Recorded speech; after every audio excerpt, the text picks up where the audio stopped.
Student, आज मैं आपके लिए लेकर आई हूँ NCERT class 12th history chapter 13। जो हमारा चैप्टर 13 है वो क्या है? महात्मा गांधी और राष्ट्रीय आंदोलन, सविनय अवज्ञा और उससे आगे के आंदोलन। जब हम जानेंगे महात्मा गांधी से शुरू हुए थे जो आंदोलन और सारे जितने भी राष्ट्रीय आंदोलन थे उनके बारे में आज हम जानेंगे। राष्ट्रवाद के इतिहास में प्रिया एक अकेले व्यक्ति को राष्ट्र निर्माण के साथ जोड़कर देखा जाता है। उदाहरण के लिए हम इटली के निर्माण के साथ गैरीबाल्डी को, अमेरिकी स्वतंत्रता युद्ध के साथ जॉर्ज वॉशिंगटन को और वियतनाम को औपनिवेशिक शासन से मुक्त कराने के संघर्ष से हो ची मिन्ह को जोड़कर देखते हैं। इसी तरह महात्मा गांधी को भारतीय राष्ट्र का पिता माना गया है। चूंकि गांधी जी ने स्वतंत्रता संघर्ष में भाग लेने वाले सभी नेताओं में सर्वाधिक प्रभावशाली और सम्मानित है, अतः उन्हें दिया गया उपयुक्त विशेषण गलत नहीं है। हालांकि वाशिंगटन अथवा हो ची मिन्ह की तरह महात्मा गांधी का राजनीतिक जीवन वृत्त उस समाज ने ही संवारा और नियंत्रित किया जिस समाज में वे रहते थे। कोई व्यक्ति चाहे कितना भी महान क्यों ना हो, वह न केवल इतिहास बनाता है बल्कि स्वयं भी इतिहास द्वारा बनाया जाता है। इसी अध्याय में हम 915 से लेकर के 948 के महत्वपूर्ण काल के दौरान भारत में गांधी जी की गतिविधियों का विश्लेषण किया गया है। यह भारतीय समाज के विभिन्न हिस्सों के साथ उनके संपर्कों और उनके द्वारा प्रेरित तथा नेतृत्व किए गए लोकप्रिय संघर्षों की छानबीन करता है। यह अध्याय विद्यार्थी के समक्ष उन अलग अलग प्रकार के स्रोतों को भी रखता है जिनका इस्तेमाल इतिहासकार एक नेता जीवन वृत्त तथा वह जिन सामाजिक आंदोलन से जुड़ा रहा है के पुनर्निर्माण के लिए करते हैं। जैसे कि हम देखते हैं जो हमारे महात्मा गांधी उनको क्या कहा जाता है? राष्ट्रपिता कहा जाता है। क्यों? क्योंकि उन्होंने हमारे राष्ट्र की जो हमारी स्वतंत्रता में काफ़ी योगदान दिया है। तो इसके लिए हम उनके बारे में यहाँ पढ़ेंगे। ये हमें एक चित्र दिया गया है यहाँ पर। 1930 में नमक यात्रा शुरू करने से पूर्व साबरमती नदी के किनारे अपने आश्रम के निकट समर्थकों से बात करते महात्मा गांधी यहाँ पर दिखाई दे रहे हैं। साबर नदी जो है उसके किनारे पर यहाँ पर सब लोग इकट्ठा हुए थे। पहला हम देखते हैं स्वयं की उद्घोषणा करता एक नेता। मोहनदास करमचंद विदेश में 2 दशक रहने के बाद जनवरी 1915 में अपनी गृह भूमि वापस आए। इन वर्षों का अधिकांश हिस्सा उन्होंने दक्षिण अफ्रीका में बिताया। यहाँ वे एक वकील के रूप में गए थे और बाद में वे इस क्षेत्र के भारतीय समुदाय के नेता बन गए। जैसा कि इतिहासकार चंद्रन देवनेशन ने टिप्पणी की है कि दक्षिण अफ्रीका ने ही गांधी जी को महात्मा बनाया। दक्षिण अफ्रीका में ही महात्मा गांधी ने पहली बार सत्याग्रह के रूप में जानी गई अहिंसात्मक विरोध की अपनी विशिष्ट तकनीक का इस्तेमाल किया। विभिन्न धर्मों के बीच सौहार्द बढ़ाने का प्रयास किया। उच्च जाति भारतीयों को निम्न जातियों और महिलाओं के प्रति भेदभाव वाले व्यवहार के लिए चेतावनी दी। जो हमारे महात्मा गांधी थे उन्होंने क्या किया? जब वो अफ्रीका गए वहां पर उन्होंने देखा कि वहां पर भेद चल रहा था, उच्च जाति निम्न जाति और महिलाओं के प्रति जो भेदभाव हो रहा था उसके खिलाफ उन्होंने क्या किया? आंदोलन शुरू किए, वहां के लोगों को चेतावनियां दी। 1915 में जब महात्मा गांधी भारत आए तो उस समय भारत का 1893 में जब वे यहाँ से गए थे तब के समय में अपेक्षाकृत भिन्न था। यद्यपि यहाँ अभी भी एक ब्रिटिश उपनिवेश था, लेकिन अब यह राजनीतिक दृष्टि से कहीं अधिक सक्रिय हो गया था। अधिकांश प्रमुख शहरों और कस्बों में अब भारतीय राष्ट्रीय कांग्रेस की शाखाएं थी। 1905 से लेकर 1907 के स्वदेशी आंदोलन के माध्यम से इसने व्यापक रूप से मध्य वर्गों के बीच अपनी अपील का विस्तार कर लिया था। इस आंदोलन ने कुछ प्रमुख नेताओं को जन्म दिया, जिनमें महाराष्ट्र के बाल गंगाधर तिलक, बंगाल के विपिन चंद्र पाल और पंजाब के लाला लाजपत राय थे। ये तीनों लाल, बाल और पाल के रूप में जाने जाते थे। इन तीनों को यहाँ जोड़ उनके संघर्ष के अखिल भारतीय चरित्र की सूचना देता था, क्योंकि तीनों के मूल निवास क्षेत्र एक दूसरे से बहुत दूर थे। इन नेताओं ने जहाँ औपनिवेशिक शासन के प्रति लड़ाकू विरोध का समर्थन किया, वहीं उदारवादियों का एक समूह था जो एक क्रमिक व लगातार प्रयास करते रहने के विचार का हिमायती था। इन उदारवादियों में गांधी जी के मान्य राजनीतिक परामर्शदाता गोपाल कृष्ण गोखले के साथ ही मोहम्मद अली जिन्ना थे, जो गांधी जी की तरह गुजराती मूल के लंदन में प्रशिक्षित वकील थे। गोखले ने गांधी जी को 1 वर्ष तक ब्रिटिश भारत में यात्रा करने की सलाह दी, जिससे कि वे इस भूमि और उनके लोगों को जान सके। जैसे कि हम यहाँ पर देख सकते हैं, हमको एक चित्र दिखाई दे रहा है। दक्षिण अफ्रीका जोहान्सबर्ग में महात्मा गांधी फरवरी 1908 में, जैसे कि हम यहाँ पर देख सकते हैं, हमको ये चित्र दिखाया गया है। अब हम आगे देखते हैं उनकी पहली महत्वपूर्ण सार्वजनिक उपस्थिति फरवरी 1916 में बनारस हिंदू विश्वविद्यालय के उद्घाटन समारोह में हुई।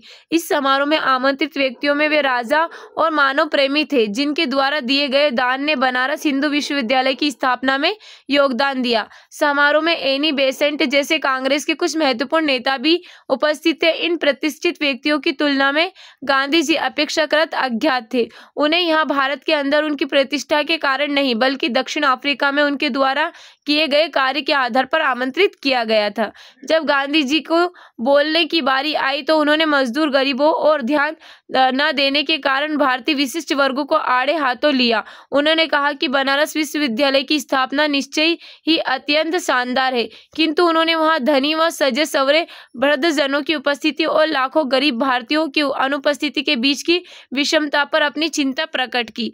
गांधी जी ने विशेष सुविधा प्राप्त आमंत्रितों से कहा कि भारत के लिए मुक्ति तब तक संभव नहीं है जब तक कि आप अपने को इन अलंकरणों से मुक्त ना कर ले और इन्हें भारत के अपने हम वतनों की भलाई में ना लगा दे। वे कहते गए कि हमारे लिए स्वशासन का तब तक कोई अभिप्राय नहीं है जब तक कि हम किसानों से उनके श्रम का लगभग संपूर्ण लाभ स्वयं अथवा अन्य लोगों को लेने की अनुमति देते रहेंगे। हमारी मुक्ति केवल किसानों के माध्यम से ही हो सकती है। ना तो वकील, ना डॉक्टर, ना ही जमींदार इसे सुरक्षित रख सकते। जब गांधी जी एक समारोह में गए, वहां पर उन्होंने देखा कि सारे लोग कैसे थे, अमीर लोग थे, लेकिन वहां पर क्या है, जो गरीब किसान वगैरह वहां पर उनकी अनुपस्थिति नहीं थी।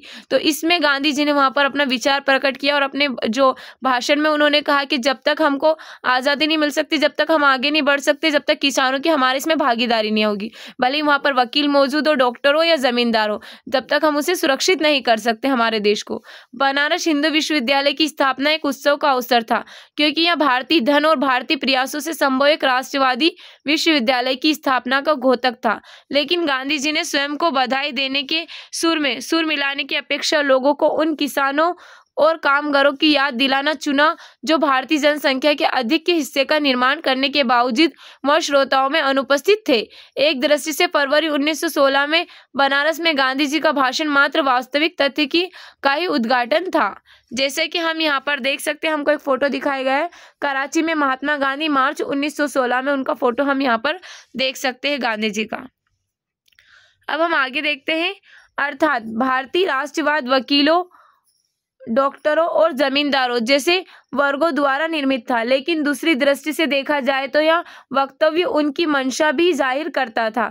यह भारतीय राष्ट्रवाद को संपूर्ण भारतीय लोगों का और अधिक अच्छे ढंग से प्रतिनिधित्व करने में सक्षम बनाने की गांधी जी की स्वयं की इच्छा की प्रथम सार्वजनिक उद्घोषणा थी। उसी वर्ष के अंतिम माह में गांधी जी को अपने नियमों को व्यवहार में लाने का अवसर मिला। दिसंबर 1916 में लखनऊ में हुई वार्षिक कांग्रेस में बिहार में चंपारण से आए एक किसान ने उन्हें वहां अंग्रेज नील उत्पादकों द्वारा किसानों के प्रति किए गए कठोर व्यवहार के बारे में बताया। जब गांधी जी कहाँ गए थे, लखनऊ गए थे। लखनऊ में वहां पर क्या होती थी, वार्षिक जो कांग्रेस की वहां पर अध्यक्षता होती थी, वहां पर बैठक होती थी, उसमें एक किसान आया था। किसान ने क्या बोला, किसान ने चंपारण के बारे में बताया, जो किसानों के द्वारा जो अंग्रेज कर रहे थे वहां पर नील उत्पादकों के बारे में उनने बताया कि वो कैसे नील उत्पादक उनसे करवा रहे हैं। असहयोग की शुरुआत और अंत 1917 का अधिकांश समय महात्मा गांधी जी को किसानों के लिए काश्तकारी की सुरक्षा के साथ साथ अपनी पसंद की फसल उपजाने की आज़ादी दिलाने में बीता।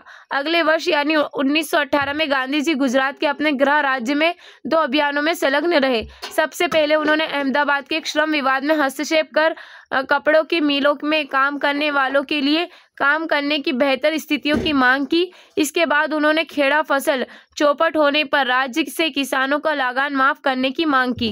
चंपारण, अहमदाबाद और खेड़ा में की गई पहल से गांधी जी एक राष्ट्रवादी के रूप में उभरे, जिनमें गरीबों के लिए गहरी सहानुभूति थी। इसी तरह ये सभी स्थानिक संघर्ष थे। इसके बाद 1919 में उपनिवेशिक शासकों ने गांधी जी की झोली में एक मुद्दा डाला।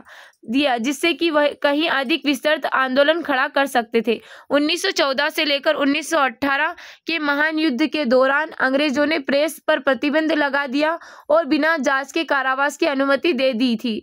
अब सर सिडनी रोलेट की अध्यक्षता वाली एक समिति की संस्तुतियों के आधार पर इन कठोर उपायों को जारी रखा गया। इसके जवाब में गांधी जी ने देश भर में रोलेट एक्ट के खिलाफ एक अभियान चलाया। उत्तरी और पश्चिमी भारत के कस्बों में चारों तरफ बंद के समर्थन में दुकानों और स्कूलों के बंद होने के कारण जीवन लगभग ठहर सा गया था।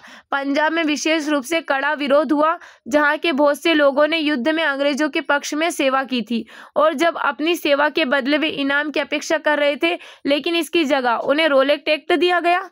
पंजाब जाते समय गांधी जी को कैद कर लिया गया। स्थानीय कांग्रेस जनों को गिरफ्तार कर लिया गया था।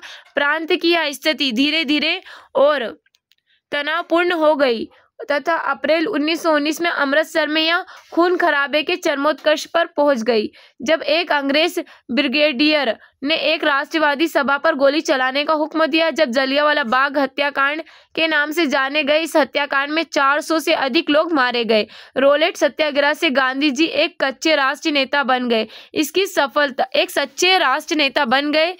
सफलता से उत्साहित होकर गांधी जी ने अंग्रेजी शासन के खिलाफ असहयोग अभियान की मांग कर दी, जो भारतीय उपनिवेशवाद का खात्मा करना चाहते थे। उनसे आग्रह किया गया कि वे स्कूलों, कॉलेजों और न्यायालय न जाए तथा ना कर चुका है। संक्षेप में सभी को अंग्रेजी सरकार के साथ सभी ऐच्छिक संबंधों के परित्याग का पालन करने के लिए कहा गया। गांधी जी ने कहा कि असहयोग का ठीक ढंग से पालन किया जाए तो भारत 1 वर्ष के भीतर स्वराज्य प्राप्त कर लेगा। अपने संघर्ष का और विस्तार करते हुए उन्होंने खिलाफत आंदोलन के साथ हाथ मिला लिया, जो हाल ही में तुर्की शासक कमाल अतातुर्क द्वारा समाप्त किए गए सर्व इस्लामवाद के प्रति खिलाफा की पुनर्स्थापना की मांग कर रहा था। खिलाफत आंदोलन क्या था? खिलाफत आंदोलन 1919 से 1920 मोहम्मद अली और शौकत अली के नेतृत्व में भारतीय मुसलमानों का एक आंदोलन था। इस आंदोलन की निम्नलिखित मांगे थी। पहले के ओटोमन साम्राज्य के सभी इस्लामी पवित्र स्थानों पर तुर्की सुल्तान अथवा खलीफा का नियंत्रण बना रहे। जजीरात उल अरब, सीरिया, इराक, फिलिस्तीन इस्लामी संप्रभुता के अधीन रहे तथा खलीफा के पास इतने क्षेत्र हो कि वहां इस्लामी विश्वास को सुरक्षित करने के योग्य बन सके। कांग्रेस ने इस आंदोलन का समर्थन किया और गांधी जी ने इसे असहयोग आंदोलन के साथ मिलाने की कोशिश की। एक लोकप्रिय आंदोलन की तैयारी। गांधी जी ने यह आशा की थी कि असहयोग को खिलाफत के साथ मिलाने से भारत के 2 प्रमुख धार्मिक समुदाय हिंदू और मुसलमान मिलकर औपनिवेशिक शासन का अंत कर देंगे। इन आंदोलनों ने निश्चय ही एक लोकप्रिय कार्रवाई के बहाव को उन्मुक्त कर दिया था और ये चीजें औपनिवेशिक भारत में बिल्कुल ही अभूतपूर्व थी। विद्यार्थियों ने सरकार द्वारा चलाए जा रहे स्कूलों, कॉलेजों में जाना छोड़ दिया। वकीलों ने अदालत में जाने से मना कर दिया। कई कस्बों और नगरों में श्रमिक वर्ग हड़ताल पर चले गए। सरकारी आंकड़ों के मुताबिक 1921 में 396 हड़तालें हुई, जिनमें 6 लाख श्रमिक शामिल थे और इससे 70 लाख कार्य दिवसों का नुकसान हुआ था। देहात में भी असंतोष से आंदोलित हो रहा था। उत्तरी आंध्र की पहाड़ी जनजातियों ने वन्य कानूनों की अवहेलना कर दी। अवध के किसानों ने कर नहीं चुकाए। कुमाऊं के किसानों ने औपनिवेशिक अधिकारियों का सामान ढोने से मना कर दिया। इन विरोध आंदोलनों को कभी कभी स्थानीय राष्ट्रवादी नेतृत्व की अवज्ञा करते हुए क्रियान्वित किया गया। किसानों, श्रमिकों और अन्य ने इसकी अपने ढंग से व्याख्या की तथा औपनिवेशिक शासन के साथ असहयोग के लिए उन्होंने ऊपर से प्राप्त निर्देशों पर टिके रहने के बजाय अपने हितों से मेल खाते तरीकों का इस्तेमाल कर कार्रवाई की। महात्मा गांधी जी के अमेरिकी जीवनी लेखक लुई फिशर ने लिखा कि असहयोग भारत और गांधी जी के जीवन के एक युग का ही नाम हो गया। असहयोग शांति की दृष्टि से नकारात्मक किंतु प्रभाव की दृष्टि से बहुत सकारात्मक था। इसके लिए प्रतिवाद, परित्याग और स्व अनुशासन आवश्यक थे। यह स्व शासन के लिए एक प्रशिक्षण था।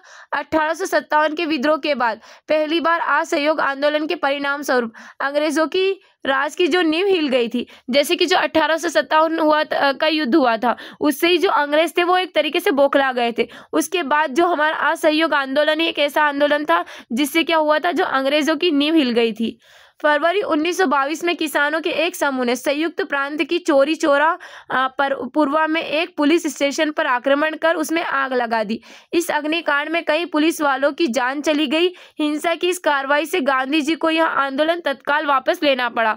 उन्होंने जोर दिया कि किसी भी तरह की उत्तेजना को निहत्थे और एक तरह से भीड़ की दया पर निर्भर व्यक्तियों को घृणित हत्या के आधार पर उचित नहीं ठहराया जा सकता है। असहयोग आंदोलन के दौरान हजारों भारतीयों को जेल में डाल दिया गया। स्वयं गांधी जी को मार्च 1922 में राजद्रोह के आरोप में गिरफ्तार कर लिया गया। उन पर जांच की कार्रवाई की अध्यक्षता करने वाले जस्टिस C.N. ब्रूमफील्ड ने उन्हें सजा सुनाते समय एक महत्वपूर्ण भाषण दिया। जज ने टिप्पणी की, इस तथ्य को नकारना असंभव होगा कि मैंने आज तक जिनकी जांच की है अथवा करूंगा, आप उनमें से भिन्न श्रेणी के हैं। इस तथ्य को नकारना असंभव होगा कि आपके लाखों देशवासियों की दृष्टि में आप एक महान देशभक्त और नेता है। यहाँ तक कि राजनीतिक में लोग आपसे भिन्न मत रखते हैं, वे भी आपको उच्च आदर्शों और पवित्र जीवन वाले व्यक्ति के रूप में देखते हैं।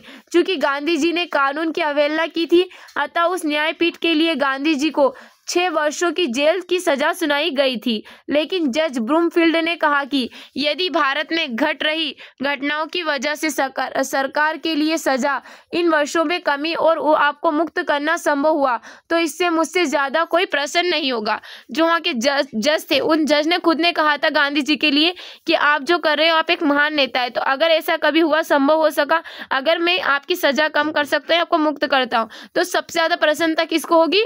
खुद मुझे होगी, जो आपको सजा सुना रहा है। असहयोग आंदोलन 1922 में विदेशी वस्त्रों को इकट्ठा किया जा रहा है ताकि उन्हें आग में जलाया जा सके, जैसा कि हम यहाँ पर देख सकते हैं इस चित्र में। जन नेता 1922 तक गांधी जी ने भारतीय राष्ट्रवाद को एकदम परिवर्तित कर दिया और इस प्रकार फरवरी 1916 में बनारस हिंदू विश्वविद्यालय में अपने भाषण में किए गए वायदों को उन्होंने पूरा किया। अब यहाँ व्यवसायिक और बुद्धिजीवी का ही आंदोलन नहीं रह गया, अब हजारों की संख्या में किसानों, श्रमिकों और कारीगरों ने भी इसमें भाग लेना शुरू कर दिया। इनमें से कई गांधी जी के प्रति आदर व्यक्त करते हुए अपना महात्मा कहने लगे और उन्होंने इस बात की प्रशंसा की कि गांधी जी उनकी तरह वस्त्र पहनते हैं, उनकी ही तरह रहते हैं और उनकी भाषा में बोलते। अन्य नेताओं की तरह वे सामान्य जन समूह से अलग नहीं खड़े होते, बल्कि वे उनसे सहानुभूति रखते तथा उनसे घनिष्ठ संबंध भी स्थापित करते। जो वहाँ के किसान और जो श्रमिक कारीगर वगैरह थे, वो गांधी जी से बहुत खुश थे। जो गांधी जी थे हमारे, उनको महात्मा की उपाधि दी, उन्होंने महात्मा नाम से उनको बोलने लगे कि जो गांधी जी वो एक तरीके से महात्मा पुरुष है और वो उन्हीं की तरह वस्त्र पहनते, उन्हीं की तरह उन्हीं की भाषा में बात करते और उन्हीं के साथ उनके जो जन समूह में खड़े होते हैं।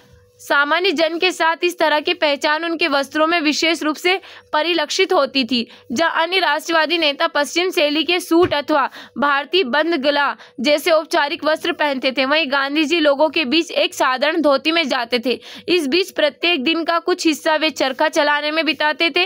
अन्य राष्ट्रवादियों को भी उन्होंने ऐसा करने के लिए प्रोत्साहित किया। सूत कताई के कार्य ने गांधी जी को पारंपरिक जाति व्यवस्था में प्रचलित मानसिक श्रम और शारीरिक श्रम की दीवार को तोड़ने में मदद दी। चरखे के साथ महात्मा गांधी भारतीय राष्ट्रवाद की सर्वाधिक स्थायी पहचान बन गए। 1921 में दक्षिण भारत की यात्रा के दौरान गांधी जी ने अपना सिर मुंडवा लिया और गरीबों के साथ अपना तादात्म्य स्थापित करने के लिए उन्होंने सूती वस्त्र पहनना आरंभ कर दिया। उनका यह नया रूप तपस्या और संयम का प्रतीक भी बन गया और इसी विशेषताएं थी कि गांधी जी आधुनिक विश्व की उपभोक्तावादी संस्कृति की प्रति उत्तर में गुणगान करते थे। अब हम यहाँ पर देखते चरखा। महात्मा गांधी जी आधुनिक युग जिसमें मशीनों ने मानव को गुलाम बना रखा था, श्रम को हटा दिया के घोर आलोचक थे। उन्होंने चरखा को ऐसे मानव समाज के प्रतीक के रूप में देखा जिसमें मशीनों और प्रौद्योगिकों को बहुत महिमा मंडित नहीं किया जाएगा। इससे भी अधिक चरखा गरीबों को पूरक आमदनी प्रदान कर सकता था तथा उन्हें स्वावलंबी बना सकता था। मेरी आपत्ति मशीन के प्रति सनक से है। यह सनक श्रम बचाने वाले मशीनरी के लिए है। ये तब तक श्रम बचाते रहेंगे जब तक हजारों लोग बिना काम के और भूख से मरने के लिए सड़कों पर ना फेंक दिए जाए। मैं मानव समुदाय के लिए किसी एक हिस्से के लिए नहीं बल्कि सभी के लिए समय श्रम बचाना चाहता हूँ। मैं धन का केंद्रीकरण कुछ ही लोगों के हाथों में नहीं बल्कि सभी के हाथों में करना चाहता हूँ। यंग इंडिया 13 नवंबर 1924। खद्दर मशीनों को नष्ट नहीं करना चाहता बल्कि यहाँ इसके प्रयोग को नियमित करता है और उसके विकास को नियंत्रित करता है। यहाँ मशीनरी का उपयोग सर्वाधिक गरीब लोगों के लिए उनकी अपनी झोपड़ियों में करता है। पहिया अपने आप ही मशीनरी का एक उत्कृष्ट नमूना है। जैसा कि हम यहाँ पर देख सकते हैं, हमको चरखे का फोटो दिखाया गया है। इतिहासकार शाहिद अमीन ने एक मंत्र मुग्ध कर देने वाले अध्ययन में स्थानीय प्रेस द्वारा ज्ञात रिपोर्टों में अफवाहों के जरिए पूर्वी उत्तर प्रदेश के किसानों के मन में महात्मा गांधी की जो कल्पना थी उसे ढूंढ निकालने की कोशिश की। फरवरी 1921 में जब वे इस क्षेत्र से गुजर रहे थे तो हर जगह भीड़ ने उनका बड़े प्यार से स्वागत किया। उनके भाषणों के दौरान कैसा माहौल होता था, इस पर गोरखपुर के एक हिंदी समाचार पत्र ने यह रिपोर्ट लिखी है। भटनी में गांधी जी ने स्थानीय जनता को संबोधित किया और इसके बाद ट्रेन गोरखपुर के लिए रवाना हो गई। नूनखार, देवरिया, गोरी बाजार, चोरी चौरा और कुशमई स्टेशन 15 से 20 हजार से कम लोग नहीं थे। महात्मा गांधी जी कुशमई के दृश्य को देखकर बहुत प्रसन्न हुए क्योंकि जंगल के बीच स्थित होने के बावजूद इस स्टेशन पर 10 हजार से कम लोग नहीं थे।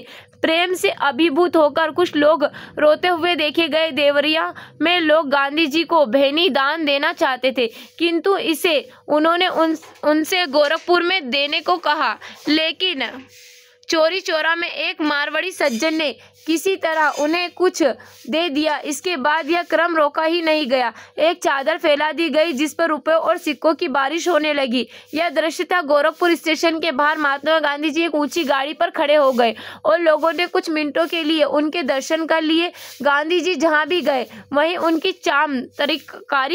चमत्कारिक शक्तियों की अफवाहें फैल गई। कुछ स्थानों पर यह कहा गया कि उन्हें राजा और द्वारा किसानों के दुख तकलीफों में सुधार के लिए भेजा गया है तथा उनके पास सभी स्थानीय अधिकारियों के निर्देशों को अस्वीकृत करने की शक्ति है। कुछ अन्य स्थानों पर यह दावा किया गया कि गांधी जी की शक्ति अंग्रेज बादशाह से उत्कृष्ट है और यहाँ की उनके आने से औपनिवेशिक शासक जिले से भाग जाएंगे। गांधी जी का विरोध करने वालों के लिए भयंकर परिणाम की बात बताती कहानियां भी थी। इस तरह की अफवाहें फैली गई कि गांधी जी की आलोचना करने वाले गांव के लोगों को घर रहस्यात्मक रूप से गिर गए अथवा उनकी फसल चौपट हो गई।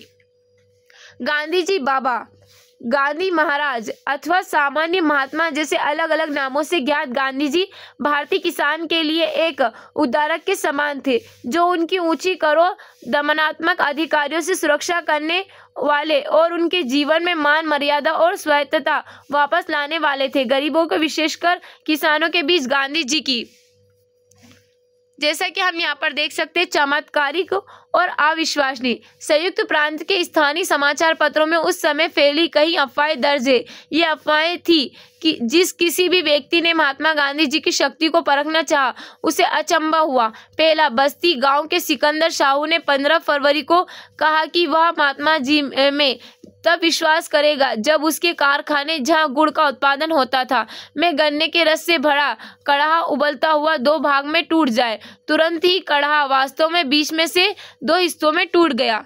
दूसरा, आजमगढ़ के एक किसान ने कहा कि वह महात्मा जी की प्रामाणिकता में तब विश्वास करेगा जब उसके खेत में लगाए गए गेहूं तिल में बदल जाए। अगले दिन उसके खेत का सारा गेहूं तिल में बन गया।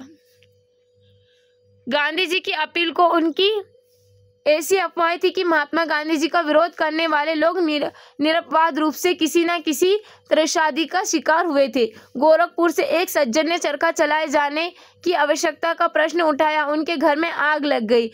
अप्रैल 1921 में उत्तर प्रदेश के एक गांव में कुछ लोग जुआ खेल रहे थे। किसी ने उन्हें ऐसा करने से रोका। जुआ खेल रहे समूह में से एक ने रुकने से मना कर दिया और गांधी जी को अपशब्द कहा। अगले दिन उसकी बकरी को उसके ही 4 कुत्तों ने खा लिया या काट खाया। गोरखपुर के एक गांव में किसानों ने शराब पीना छोड़ने का निश्चय किया। एक व्यक्ति अपने निश्चय पर कायम नहीं रहा। जब वह शराब की दुकान की तलाश में जा रहा था तो उसके रास्ते में रोड़ों की बारिश होने लगी।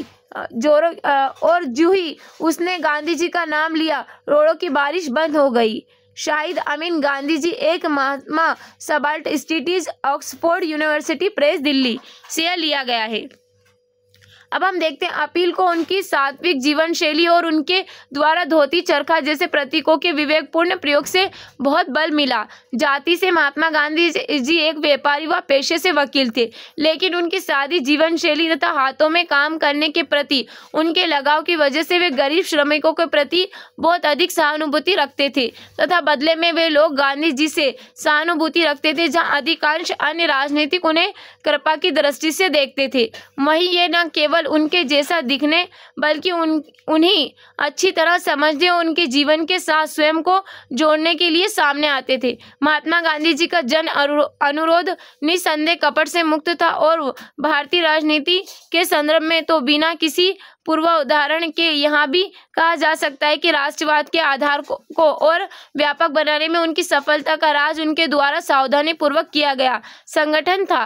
भारत के विभिन्न भागों में कांग्रेस की नई शाखाएं खोली गई। राजवाड़ों में राष्ट्रवादी सिद्धांत को बढ़ावा देने के लिए प्रजा मंडलों की एक श्रृंखला स्थापित की गई। गांधी जी ने राष्ट्रवादी संदेश का संचार शासकों की अंग्रेजी भाषा की जगह मातृभाषा में करने को प्रोत्साहित किया।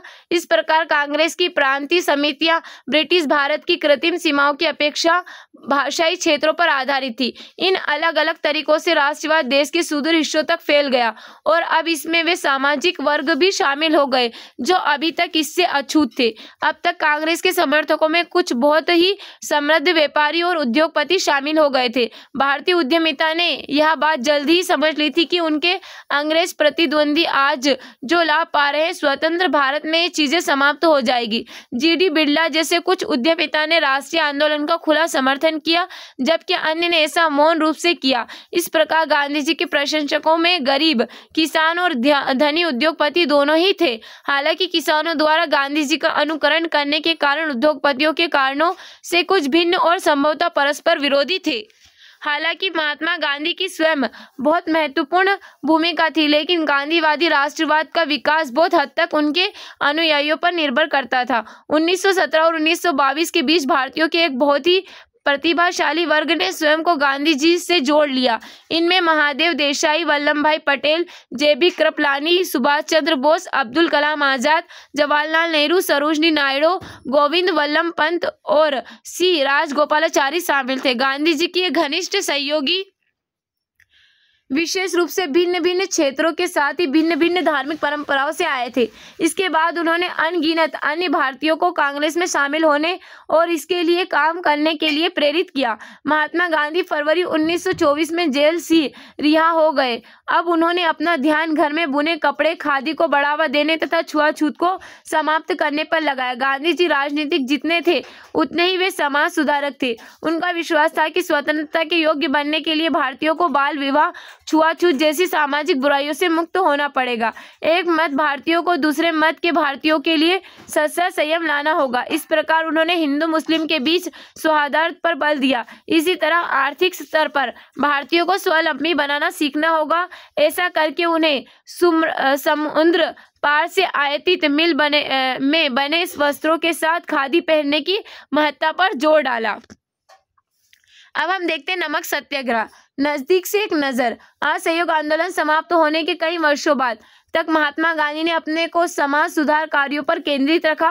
1928 में उन्होंने पुनः राजनीतिक प्रवेश करने की सोची। उस वर्ष सभी स्वेच्छा सदस्यों वाले साइमन कमीशन, जो कि उपनिवेश स्थितियों की जांच पड़ताल के लिए इंग्लैंड से भेजा गया था, के विरुद्ध अखिल भारतीय अभियान चलाया जा रहा था। गांधी जी ने स्वयं इस आंदोलन में भाग नहीं लिया था, पर उन्होंने इस आंदोलन को अपना आशीर्वाद दिया था तथा इसी वर्ष बारदोली में होने वाले एक किसान सत्याग्रह के साथ भी उन्होंने ऐसा ही किया था। 1929 में दिसंबर के अंत में कांग्रेस ने अपना वार्षिक अधिवेशन लाहौर शहर में किया। यह अधिवेशन दो दृष्टियों से महत्वपूर्ण था। जवाहरलाल नेहरू का अध्यक्ष के रूप में चुनाव, जो युवा पीढ़ी को नेतृत्व की छड़ी सौंपने का प्रतीक था, और पूर्ण स्वराज्य अथवा पूर्ण स्वतंत्रता की उद्घोषणा अब राजनीति की एक गति के बार फिर बढ़ गई थी। 26 जनवरी 1930 को विभिन्न स्थानों पर राष्ट्रीय ध्वज फहराकर देशभक्ति गीत गाकर स्वतंत्रता दिवस मनाया गया। गांधी जी ने स्वयं सुस्पष्ट निर्देश देकर बताया कि इस दिन को कैसे मनाया जाना चाहिए।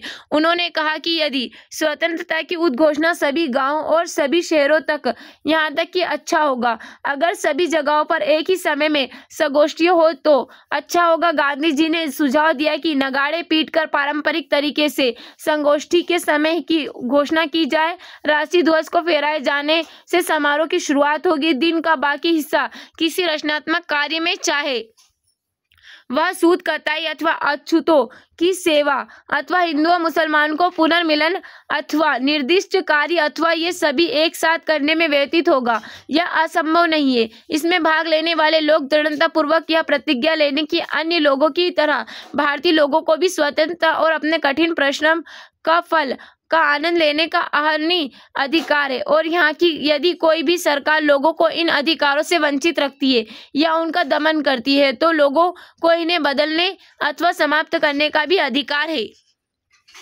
अब हम देखते हैं दांडी।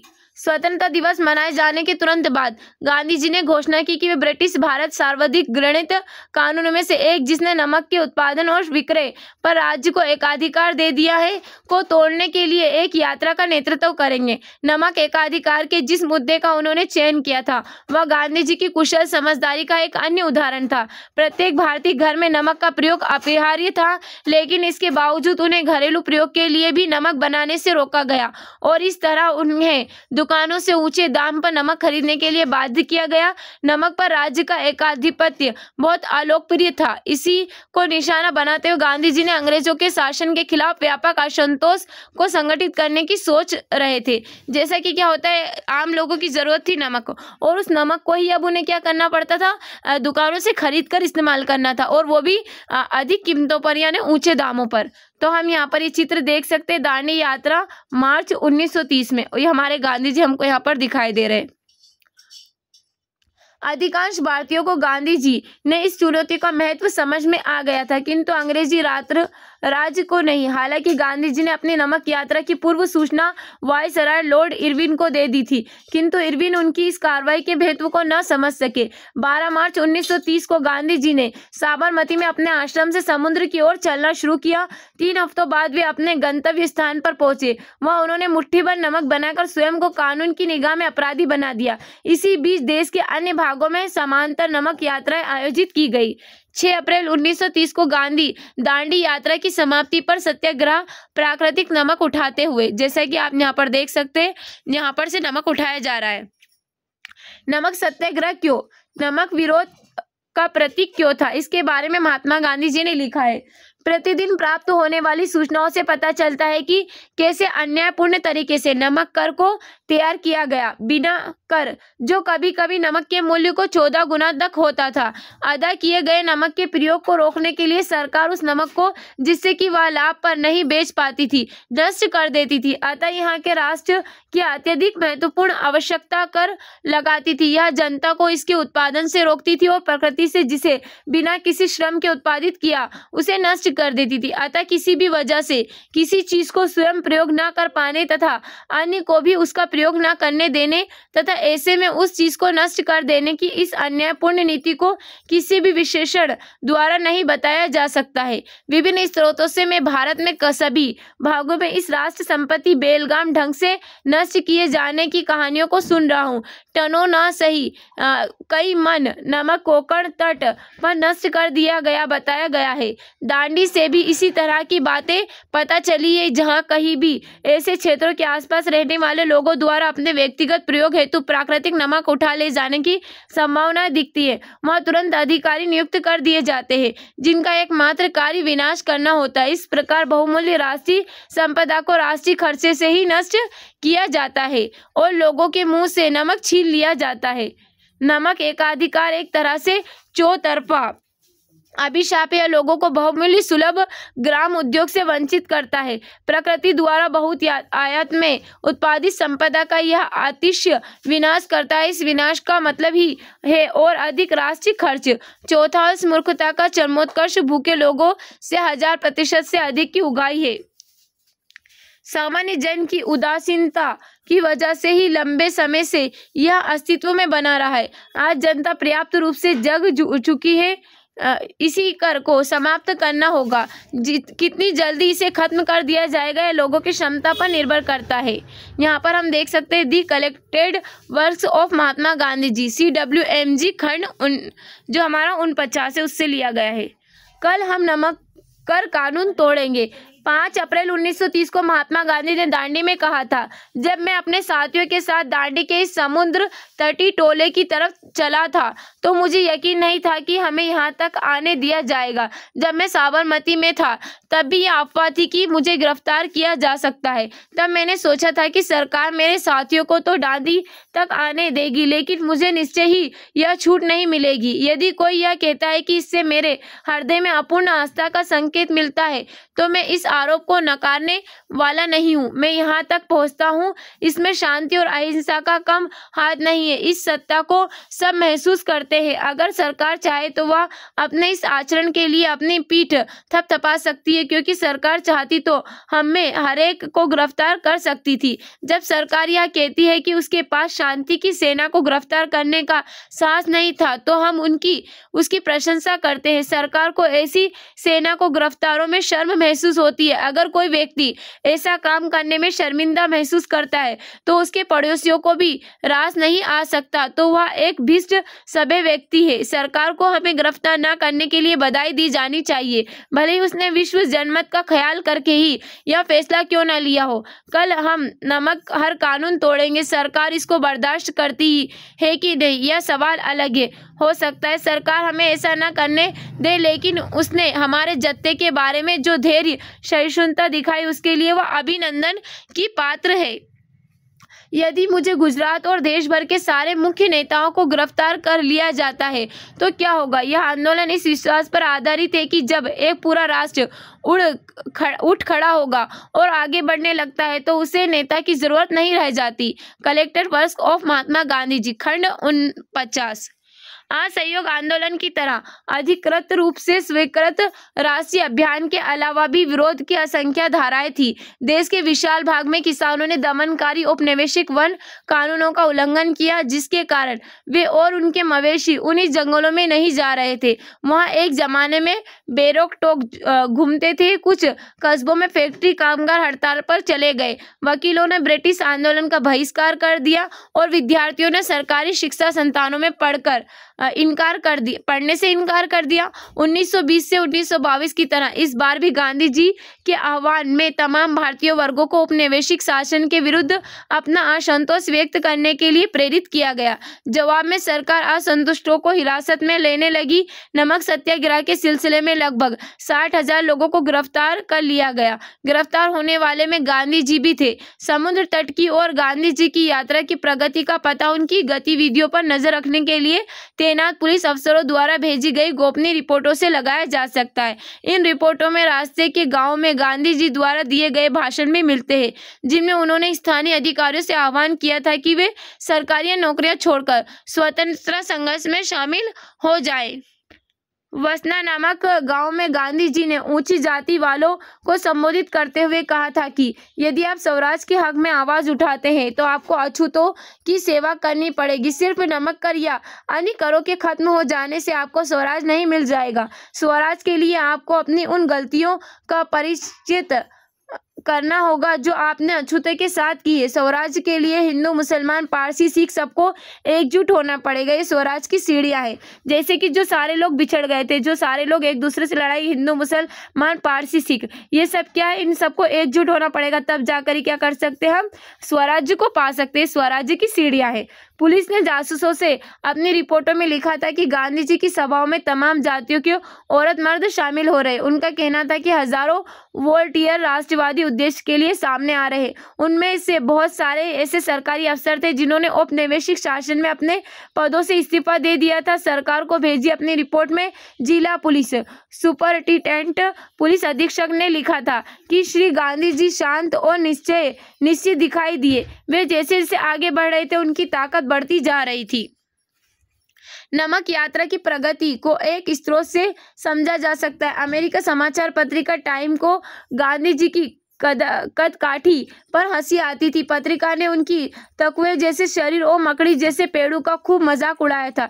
इस यात्रा के बारे में अपनी पहली रिपोर्ट में ही टाइम ने नमक यात्रा की मंजिल तक पहुंचने पर अपनी गहरी शंका व्यक्त कर दी थी। उसने दावा किया कि दूसरे दिन पैदल चलने के बाद गांधी जी जमीन पर पसर गए थे। पत्रिका को इस बात पर विश्वास नहीं था कि इस मरियल साधु के शरीर में और आगे जाने की ताकत बची है, लेकिन एक हफ्ते में ही पत्रिका की सोच बदल गई। टाइम ने लिखा कि इस यात्रा को जो भारी जन समर्थन मिल रहा था उसने अंग्रेज शासकों को गहरे तौर पर बेचैन कर दिया। अब वे गांधी जी को ऐसा साधु और राजनेता कहकर, हम यहाँ पर देख सकते हैं चित्र दिखाई दे रहा है। जनवरी 1931 में जेल से महात्मा गांधी की रिहाई के बाद आंदोलन की भावी योजना के बारे में चर्चा करने के लिए इलाहाबाद कांग्रेस में नेताओं की बैठक हुई थी। इस चित्र में आप दाएं से बाएं जवाहरलाल नेहरू, जमनालाल बजाज, सुभाष चंद्र बोस, गांधी जी के महादेव देसाई, अग्रभाग में सरदार वल्लभ भाई पटेल को देख सकते हैं। तो हम यहाँ पर इस चित्र को देख सकते हैं। यहाँ पर हमको दिखाई दे रहा है सुभाष चंद्र बोस और सरदार वल्लभ भाई पटेल, और भी जो यहाँ पर लोग यहाँ पर आपको इस बैठक में दिखाई दे रहे होंगे। अब हम देखते हैं राजनेता कहकर सलामी देने लगे जो ईसाई धर्मावलंबियों के खिलाफ ईसाई तरीकों का ही हथियार के रूप में इस्तेमाल कर रहा है। पृथक निर्वाचिका के बारे में समस्या। गोलमेज सम्मेलन के दौरान महात्मा गांधी ने दमित वर्गों के लिए पृथक निर्वाचित प्रस्ताव के खिलाफ अपनी दलील पेश करते हुए कहा, आप अस्पृश्यताओं के लिए पृथक निर्वाचिका का प्रावधान करने ने उनकी दास्ता स्थायी रूप से ले ली थी। क्या आप चाहते हैं कि अस्पृश्य हमेशा अस्पृश्य ही बना रहे? पृथक निर्वाचिका से उनके प्रति कलंक का यह भाव मजबूत हो जाएगा। जरूरत इस बात की है कि अस्पृश्यता का विनाश किया जाए, और जब आप यह लक्ष्य प्राप्त कर ले तो एक अड़ियल श्रेष्ठ वर्ग द्वारा कमतर वर्ग पर थोप दिए गए यह अवैध व्यवस्था भी समाप्त हो जाएगी। जब आप इस अवैध प्रथा को नष्ट कर देंगे तो किसी को पृथक निर्वाचिका की आवश्यकता ही कहाँ रह जाएगी। हम आगे देखते हैं संवाद। नमक यात्रा कम से कम 3 कारणों से उल्लेखनीय है। पहला, यही वह घटना थी जिसके चलते महात्मा गांधी दुनिया की नज़र में आए। इस यात्रा को यूरोप, अमेरिका की प्रेस ने व्यापक कवरेज दी। दूसरे, यहाँ पहली राष्ट्रवादी गति थी जिसमें औरतों ने भी बढ़ चढ़कर हिस्सा लिया। समाजवादी कार्यकर्ता कमला देवी चट्टोपाध्याय ने गांधी जी को समझाया कि वे अपने आंदोलन को पुरुषों तक ही सीमित न रखें। कमला देवी खुद उन असंख्य औरतों में से एक थी जिन्होंने नमक या शराब कानूनों का उल्लंघन करते हुए सामूहिक गिरफ्तारी दी थी। तीसरा और संभवतः सबसे महत्वपूर्ण कारण यह था कि नमक यात्रा के कारण ही अंग्रेजों को यह एहसास हुआ कि अब उनका राज बहुत दिन तक नहीं टिक पाएगा और उन्हें भी सत्ता में हिस्सा देना पड़ेगा। इस लक्ष्य को ध्यान में रखते हुए ब्रिटिश सरकार ने लंदन में गोलमेज सम्मेलनों का आयोजन किया। पहला गोलमेज सम्मेलन नवंबर 1930 में आयोजित किया गया जिसमें देश के प्रमुख नेता शामिल हुए। इसी कारण अंततः यह बैठक निरर्थक साबित हुई। जनवरी 1931 में गांधी जी को जेल से रिहा किया गया। अगले ही महीने वायसराय के साथ उनकी कई लंबी बैठकें हुई। इन्हीं बैठकों के बाद गांधी इरविन समझौते पर सहमति बनी जिसकी शर्तों में सभी न्यायोग्य आंदोलन को वापस लेना, सारे कैदियों की रिहाई और तटीय इलाकों में नमक उत्पादन की अनुमति देना शामिल था। रेडिकल राष्ट्रवादियों ने इस समझौते की आलोचना की क्योंकि गांधी जी वायसराय से भारतीयों के लिए राजनीतिक स्वतंत्रता का आश्वासन हासिल नहीं कर पाए थे। गांधी जी को इस संभावित लक्ष्य की प्राप्ति के लिए केवल वार्ताओं का आश्वासन मिला था। दूसरा गोलमेज सम्मेलन 1931 के आखिरी में लंदन में आयोजित हुआ। उसमें गांधी जी कांग्रेस का नेतृत्व कर रहे थे। गांधी जी का कहना था कि उनकी पार्टी पूरे भारत का प्रतिनिधित्व करती है। इस दावे को 3 पार्टियों ने चुनौती दी। मुस्लिम लीग का कहना था कि वह मुस्लिम अल्पसंख्यकों के हित में काम करती है। राज्य रजवाड़ों का दावा था कि कांग्रेस का उनके नियंत्रण वाले भूभाग पर कोई अधिकार नहीं है। तीसरी चुनौती तेज तर्रार वकील और विचारक BR अम्बेडकर की तरफ से थी जिसका कहना था कि गांधी जी और कांग्रेस पार्टी निचली जातियों का प्रतिनिधित्व करते हैं। लंदन में हुआ यह सम्मेलन किसी नतीजे पर नहीं पहुंच सका, इसलिए गांधी जी को खाली हाथ लौटना पड़ा। भारत लौटने पर उन्होंने सविज्ञा अवज्ञा आंदोलन शुरू किया। नए वायसराय लॉर्ड विल्डिंगटन को गांधी जी ने बिल्कुल हमदर्दी नहीं दी। अपनी बहन को लिखे एक निजी खत में विलिंगडन ने लिखा था कि अगर गांधी जी ना होता तो यह दुनिया वाकई बहुत खूबसूरत होती। वह जो भी कदम उठाता है उसे ईश्वर की प्रेरणा का परिणाम कहता है, लेकिन असल में उसके पीछे एक गहरी राजनीतिक चाल होती है। देखता हूँ कि अमेरिका की प्रेस उसको गजब का आदमी बताती है, लेकिन सच यह है कि हम निहायत अव्यवहारिक, रहस्यवादी और अंधविश्वासी जनता के बीच रह रहे हैं जो गांधी जी को भगवान मान बैठी है। अब हम यहाँ पर देखते हैं, हमको एक चित्र दिखाया गया है। दूसरा गोलमेज सम्मेलन लंदन नवंबर 1931 में महात्मा गांधी ने निम्न जातियों के लिए पृथक निर्वाचिका की मांग का विरोध किया। उनका मानना था कि ऐसा करने से समाज की मुख्य धारा में उनका एकीकरण नहीं हो पाएगा, वे स्वर्ण हिंदुओं से हमेशा के लिए अलग रह जाएंगे। जैसा कि हम यहाँ पर देख सकते हैं, गांधी जी दिखाई दे रहे हो। यहाँ पर जितने भी यहाँ पर गोलमेज सम्मेलन में लोग इकट्ठे हुए थे उनका चित्र दिखाया गया है।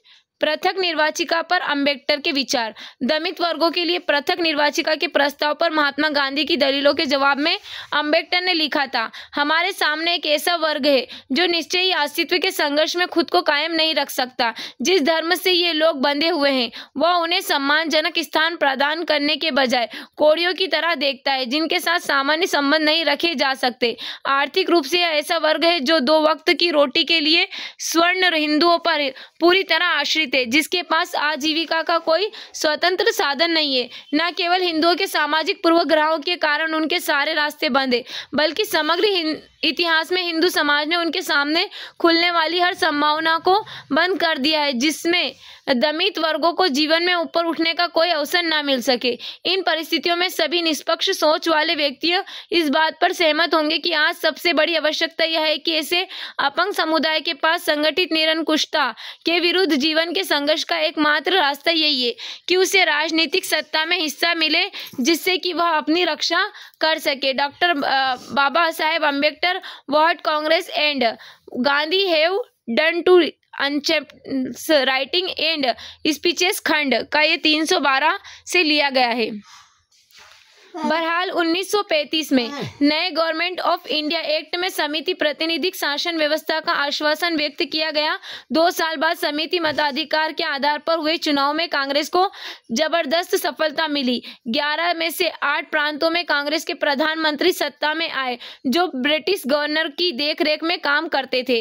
कांग्रेस मंत्रिमंडल के साथ आने के 2 साल बाद सितंबर 1940 में दूसरा विश्व युद्ध शुरू हो गया। महात्मा गांधी और जवाहरलाल नेहरू दोनों ही हिटलर और नाजियों के कट्टर आलोचक थे।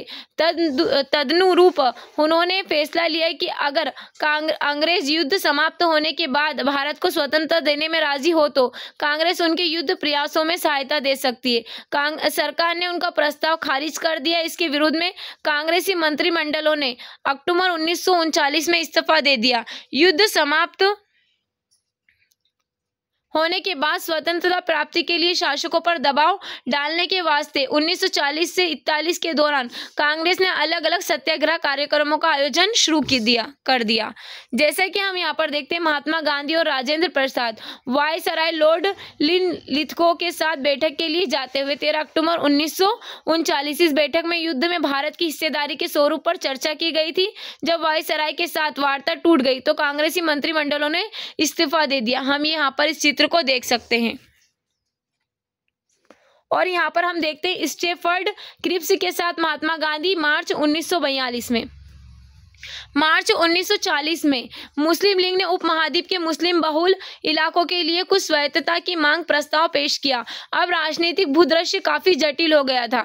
अब यह संघर्ष भारतीय बनाम ब्रिटिश नहीं रह गया था। अब यह कांग्रेस, मुस्लिम लीग और ब्रिटिश शासन 3 धुरियों के बीच का संघर्ष था। इसी समय ब्रिटेन में एक सर्वदलीय सरकार सत्ता में थी जिसमें शामिल लेबर पार्टी के सदस्य भारतीय आकांक्षाओं के प्रति हमदर्दी का रवैया रखते थे, लेकिन सरकार के मुख्य प्रधानमंत्री विंस्टन चर्चिल कट्टर साम्राज्यवादी थे। उनका कहना था कि उन्हें सम्राट का सर्वोच्च मंत्री इसलिए नहीं नियुक्त किया गया है कि वह ब्रिटिश साम्राज्य को टुकड़े टुकड़े कर दे। 1942 के वसंत में चर्चिल में गांधी जी और कांग्रेस के साथ समझौते का रास्ता निकालने के लिए अपने एक मंत्री सर स्टेफर्ड क्रिप्स को भारत में भेजा। क्रिप्स के साथ वार्ता में कांग्रेस ने इस बात पर जोर दिया कि अगर धुरी शक्तियों से भारत की रक्षा के लिए ब्रिटिश शासन कांग्रेस का समर्थन चाहता है तो वायसराय को सबसे पहले अपनी कार्यकारी परिषद में किसी भारतीय को एक रक्षा सदस्य के रूप में नियुक्त करना चाहिए। इसी बात पर वार्ता टूट गई। भारत छोड़ो। क्रिप्स मिशन की विफलता के बाद महात्मा गांधी ने ब्रिटिश शासन के खिलाफ अपना तीसरा बड़ा आंदोलन छेड़ने का फैसला लिया। अगस्त 1942 में शुरू इस आंदोलन को अंग्रेजों भारत छोड़ो का नाम दिया गया था। हालांकि गांधी जी के फौरन गिरफ्तार कर लिया गया था, लेकिन देश भर के युवा कार्यकर्ता हड़ताल और तोड़फोड़ की कार्रवाइयों के जरिए आंदोलन चलते रहे। कांग्रेस ने जयप्रकाश नारायण जैसे समाजवादी सदस्य भूमिगत प्रतिरोध गतिविधियों में सबसे ज्यादा सक्रिय थे। पश्चिम सतारा और पूर्व में मेदिनीपुर जैसे कई जिलों में स्वतंत्र सरकार की स्थापना कर दी गई थी। अंग्रेजों ने आंदोलन के प्रति काफी सख्त रवैया अपनाया, फिर भी इस विद्रोह को दबाने में सरकार को साल भर से ज्यादा समय लग गया था। भारत छोड़ो क्विट इंडिया आंदोलन सही मायने में एक जन आंदोलन था, जिसमें लाखों आम हिंदुस्तानी शामिल थे। इस आंदोलन ने युवाओं को बड़ी संख्या में अपनी ओर आकर्षित किया। उन्होंने अपने कॉलेज छोड़कर जेल का रास्ता अपनाया। जिस दौरान कांग्रेस के नेता जेल में थे, उसी समय जिन्ना तथा मुस्लिम लीग के उनके साथी अपना प्रभाव क्षेत्र में फैलाने में लगे थे। इन्हीं सालों में लीग को पंजाब और सिंध में अपनी पहचान बनाने का मौका मिला और अभी तक उसका कोई खास वजूद नहीं था। जून 1944 में जब विश्व युद्ध समाप्ति की ओर था तो गांधी जी को रिहा कर दिया। जेल से निकालने के बाद उन्होंने कांग्रेस और अब हम यहाँ पर देखते हैं पहले 1943 19वीं सदी के आखिरी से जाति व्यवस्था और जमींदारी के खिलाफ महाराष्ट्र में एक गैर ब्राह्मण आंदोलन विकसित हो चुका था। इस आंदोलन ने 1930 के दशक तक राष्ट्रवादी आंदोलन के साथ संबंध स्थापित कर दिया था। 1943 में महाराष्ट्र के सतारा जिले के कुछ नेताओं ने सेवा दलों तथा तूफानों दलों ग्राम इकाई के साथ मिलकर एक प्रति सरकार समांतर सरकार की स्थापना कर ली थी। उन्होंने जन आंदोलन का आयोजन किया तथा रचनात्मक कार्य किए। कुंभी किसानों के दबदबे और दलितों के सहयोग से चलने वाली सतारा प्रति सरकार सरकारी दमन तथा अंतिम दौर में कांग्रेस की असहमति के बावजूद 1946 के चुनाव तक चलती रही। अब हमें यहाँ पर एक चित्र दिखाया गया भारत छोड़ो आंदोलन के दौरान बंबई में औरतों का एक जुलूस यहाँ पर हमको देखने को मिलता है। अब हम आगे चलते हैं। कांग्रेस और लीग के बीच फासले को पाटने के लिए जिन्ना के साथ कई बार बात की गई। 1945 में ब्रिटेन में लेबर पार्टी की सरकार बनी। यही सरकार भारतीय स्वतंत्रता के पक्ष में थी। उसी समय वायसराय लॉर्ड वावेल ने कांग्रेस और मुस्लिम लीग के प्रतिनिधित्व के बीच कई बैठकों का आयोजन किया। 1946 की शुरुआत में प्रांतीय विधानमंडलों के लिए नए सिरे से चुनाव कराए गए। सामान्य श्रेणी में कांग्रेस को भारी सफलता मिली। मुसलमानों के लिए आरक्षित सीटों पर मुस्लिम लीग को भारी बहुमत प्राप्त हुआ। राजनीतिक ध्रुवीकरण पूरा हो चुका था। 1946 की गर्मियों के कैबिनेट मिशन भारत आया। इस मिशन ने कांग्रेस और मुस्लिम लीग को एक ऐसी संघीय व्यवस्था पर राजी करने का प्रयास किया जिसमें भारत के भीतर विभिन्न प्रांतों को सीमित स्वायत्तता दी जा सकती थी। कैबिनेट मिशन का यह प्रयास भी विफल रहा। वार्ता टूट जाने के बाद जिन्ना ने पाकिस्तान की स्थापना के लिए लीग की मांग के समर्थन में एक प्रत्यक्ष कार्रवाई दिवस का आह्वान किया। इसके लिए 16 अगस्त 1946 का दिन तय किया गया। उसी दिन कलकत्ता में खूनी संघर्ष शुरू हो गया। यह हिंसा कलकत्ता से शुरू होकर ग्रामीण बंगाल, बिहार, संयुक्त प्रांत व पंजाब तक फैल गई। कुछ स्थानों पर मुसलमानों को तो कुछ अन्य स्थानों पर हिंदुओं को निशाना बनाया गया। फरवरी 1947 में वावेल की जगह लॉर्ड माउंटबेटन को वायसराय नियुक्त किया गया। उन्होंने वार्ताओं के एक अंतिम दौर का आह्वान किया। जब सुलह के लिए उनका यह प्रयास विफल हो गया तो उन्होंने ऐलान कर दिया कि ब्रिटिश भारत को स्वतंत्रता दे दी जाएगी, लेकिन उसका विभाजन भी होगा। औपचारिक सत्ता हस्तांतरण के लिए 15 अगस्त का दिन तय किया गया। उस दिन भारत के विभिन्न भागों में लोगों ने जमकर खुशियां मनाई। दिल्ली में जब संविधान सभा के अध्यक्ष ने मोहनदास करमचंद गांधी को राष्ट्रपिता की उपाधि देते हुए संविधान सभा की बैठक शुरू की तो बहुत देर तक करतल ध्वनि होती रही। असेंबली के बाहर भीड़ महात्मा गांधी जी के जय के नारे लगा रही थी। अब हम यहाँ पर देख सकते हैं दाई और जवाहरलाल नेहरू, बाईं ओर बैठे सरदार वल्लभ भाई पटेल के साथ विचार विमर्श करते हुए महात्मा गांधी। नेहरू और पटेल कांग्रेस के भीतर दो अलग राजनीतिक प्रवृत्तियां, समाजवादी और रूढ़िवादी का प्रतिनिधित्व करते थे। महात्मा गांधी को अक्सर इन दोनों समूहों के बीच मध्यस्थता करनी पड़ती थी। जैसा कि हम यहाँ पर देख सकते हैं, इस ओर बैठे यहाँ पर हमारे जवाहरलाल नेहरू और इधर सरदार वल्लभ भाई पटेल, दोनों ही अपने वार्तालाप कर रहे थे गांधी जी से।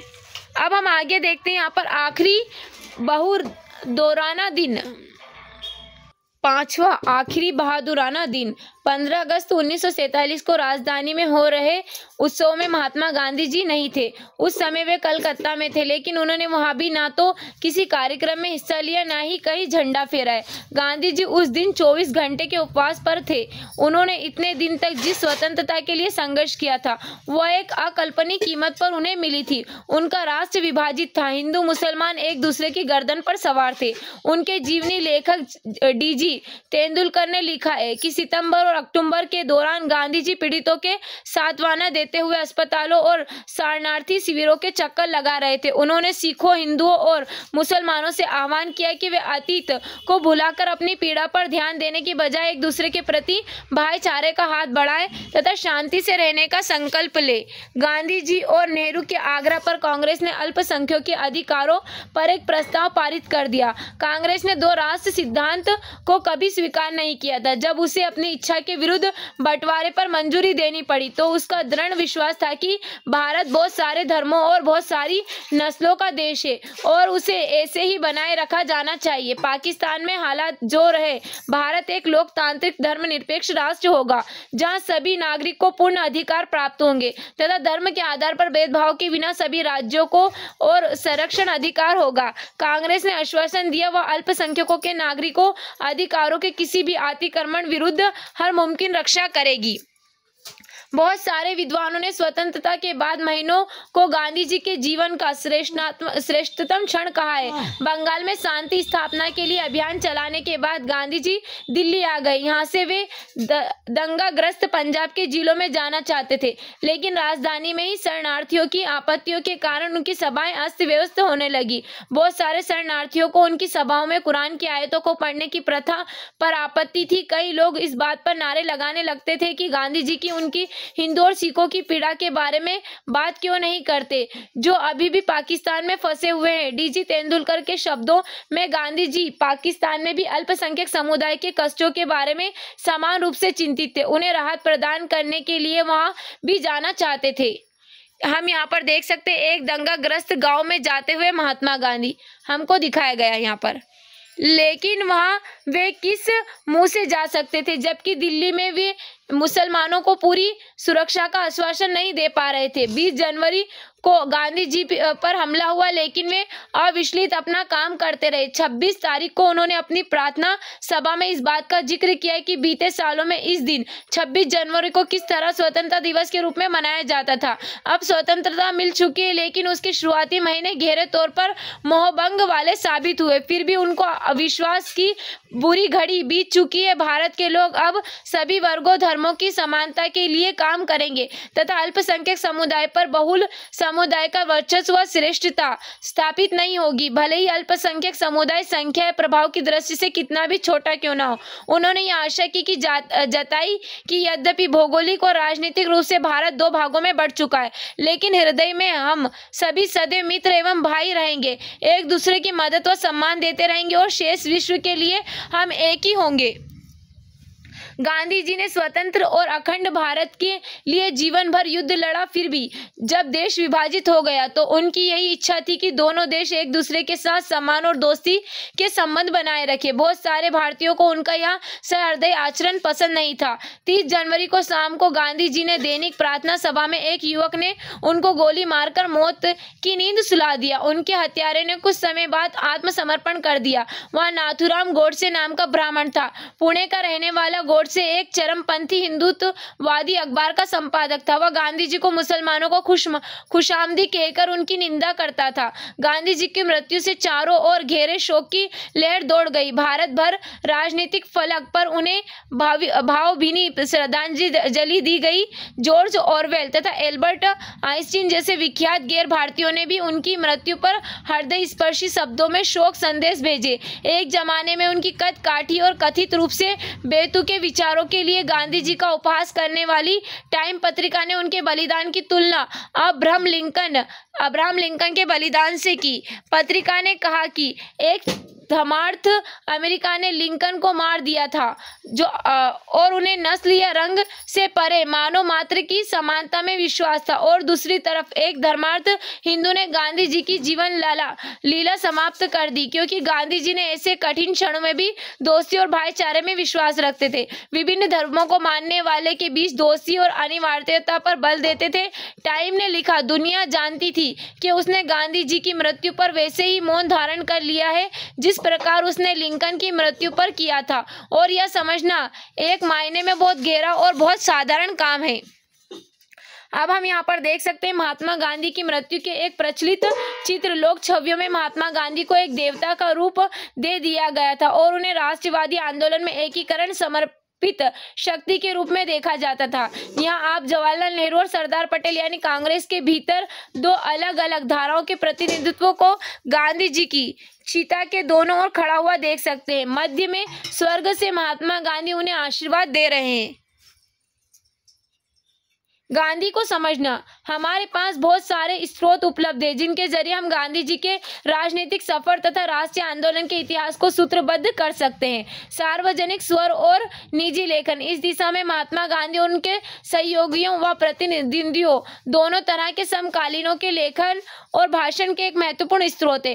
इन लेखनों में हमें इस बात का ख्याल रखना चाहिए कि किस चीज को जनता के लिए लिखा गया था और किस चीज को अन्य उद्देश्य के लिए लिखा गया था। उदाहरण के लिए भाषणों में हमें किसी व्यक्ति के सार्वजनिक विचारों को सुनने का मौका मिलता है, जबकि उसके व्यक्तिगत पत्र हमें उसके निजी विचारों की झलक देते हैं। इन पत्रों में हमें लिखने वाले को अपना गुस्सा और पीड़ा, असंतोष, बेचैनी, अपनी आशाएं और हताशाएं व्यक्त करते हुए देख सकते हैं। इनमें से बहुत सारी बातों को वह अपने सार्वजनिक वक्तव्यों में व्यक्त नहीं कर सकते, लेकिन हमें यह भी याद रखना चाहिए कि कई बार निजी सार्वजनिक यहाँ फर्क टूट जाता है।